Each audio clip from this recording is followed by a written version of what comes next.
Hey, everybody. Good afternoon, and welcome back to Pelion, South Carolina. Y'all, it's a beautiful day. It's a beautiful Saturday the Lord has given us. It's 76 degrees Fahrenheit. And y'all, I just thought these mimosa flowers, blooms were so pretty. I wanted to start out here before I brought you in so we can check out the chicks and see what... Yeah, I hear you, Jack. Let's see what the chicks are doing today. All right, y'all. I actually just moved the chicken coop, and I just put the feed in. Gave them fresh water. They already drink half the water. I'm going to fill that water up twice a day now, I think. They've been emptying it, so I'm going to start filling it up more often. I got a bigger waterer that hangs on the side of the cage, just like the feeder and stuff in Jack and the girls' coop. But I'm a little worried about putting it in the coop just quite yet, because I'm afraid it might jump in it and drown or still. Maybe I'm going to give it another week or two, and I'm going to try that out and see how that works. But until then, I'm just going to start filling up the water twice a day instead of once a day. Same thing with the feeder. I might end up coming out and giving them a second feeding later in the afternoon, because I don't think the other feeder, I don't know if they can reach it. They're not tall enough, quite tall enough yet. So we'll see. We're going to give it another week or two. We're going to play it by ear, day by day. Take it day by day. That's how you're supposed to take life, y'all, day by day. Don't plan too far ahead. I mean, I always plan ahead, but I find that the farther and farther out my plans are, of something I'm planning on in the future, the less likely my plans are to work out. I have to realize to myself that if I'm planning on something that's far in the future, or something I think's, a good ways in the future, I just keep in the back of my mind that whatever plans I'm making right now might be a waste of time. Because by the time we get to that point in time, things may have changed to the point where that plan no longer works. But I do get a little bit of relaxation from the act of planning. Like, I'm kind of an anxious person. I've told y'all before in the worm videos, I'm a worm warrior. I'm a little bit of an anxious person in general. So the practice of planning, even if the act ends up being futile, the practice of planning has therapeutic value for me personally. It makes me feel more in control and more prepared, when in reality I have no control, and I'm probably marginally prepared. Right? At best. I'm a little prepared. But are we ever truly prepared for what life's going to throw at us? I don't know. What you think, Mr. Chick? Were you prepared for what life was going to throw at you? Did you know that you were going to be hatched in an egg in a hatchery in Iowa, and that you were going to become the mystery chick? So instead of being put in with a batch order of like chicks, just like you, and shipped off somewhere, you got randomly picked out of your eggs to be tossed into a group of other chicks that are totally different from you as the mystery chick. See, perfect example. The poor mystery chick didn't know that the mystery chick was going to be a mystery chick. The mystery chick was just hoping to be a regular chick with some other chicks, that looked and acted like it. Similar to it. Anyways, I think I'm ranting and rambling now, y'all. I got off topic. What were we talking about? I forgot. Anyhow, it's a beautiful Saturday. I hope y'all are having a blessed day.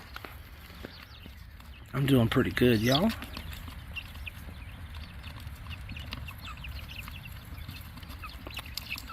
It's going to be a nice sunny day today, but tomorrow we're expecting some rain. So the garden's drying out today. because I'm anticipating it getting plenty of rain tomorrow.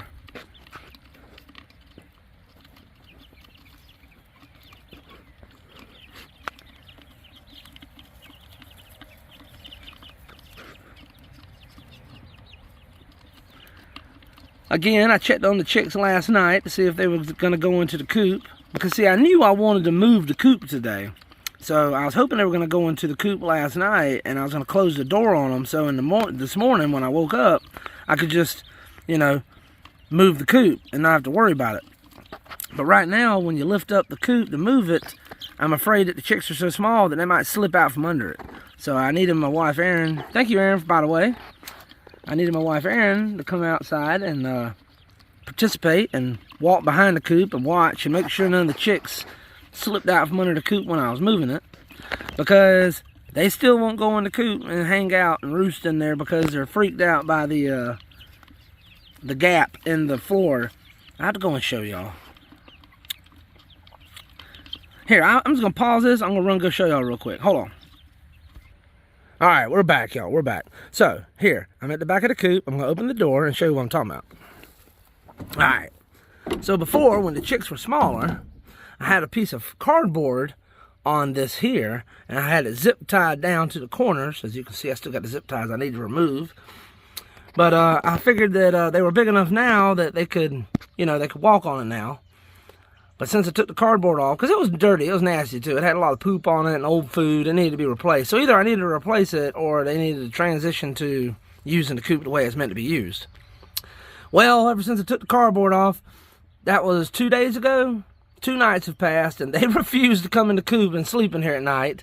They've been choosing to sleep on the door sill and the first step of the ladder right there. And then on the bamboo I got out there. And a little group of them huddle up on the ground together up underneath the ladder. Hold on, I'll pause and go back to the other side now, y'all. Hold on. Hang tight, y'all. Welcome back, y'all. Hopefully I wasn't gone too long. But yes, let me zoom in on that. So yeah, so the past 2 nights, they've been sleeping right there. A few of them get in the doorway and right there on the first rung of the ladder. And then a bunch of them get right up here on the bamboo. And then last night they were bunched up over here on the ground, right about there. And night before last, they were bunched up on the ground underneath the ladder over there, next to that wheel and under the ladder. So hopefully tonight, they're going to actually go back in the coop. Eventually, they'll get the hang of it and they'll go back in the coop.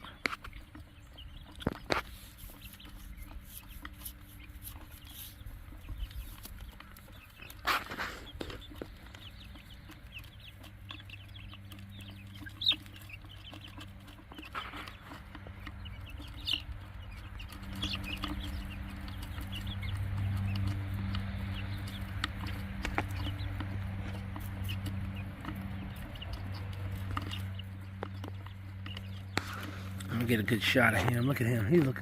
Look how pretty he looks. I still think this is the rooster, one of the roosters, y'all.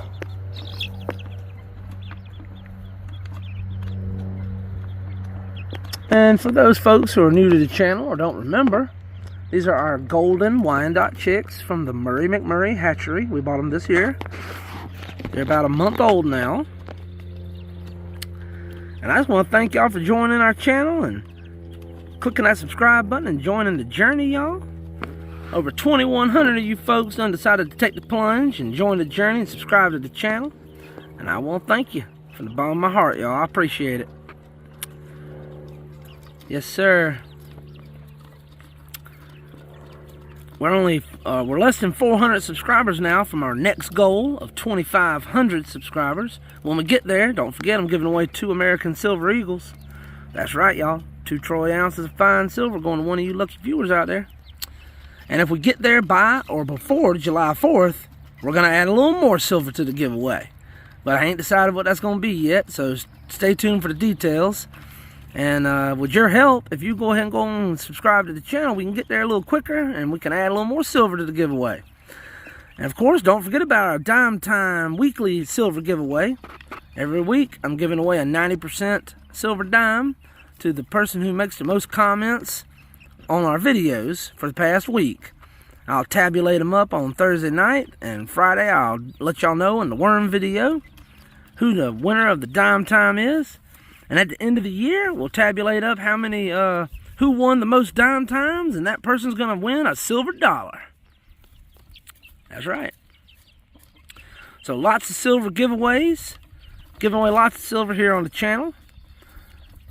I'm already thinking about what our next subscriber goal is going to be and what our next subscriber giveaway is going to be. I'll let your mind and imagination run wild thinking about that. If you've been hanging out here for a while, you might be picking up on what I'm putting down, and you might be guessing what I'm going to be giving away next. Drop it in the comments below what your guess might be. Well, y'all, I got to go over there and check on Jack and the girls. If you guys are interested in that, come on over and join me there. But I got to cut this off here. If you made it this far, I appreciate it, y'all. God bless you. And y'all come on back now. You hear?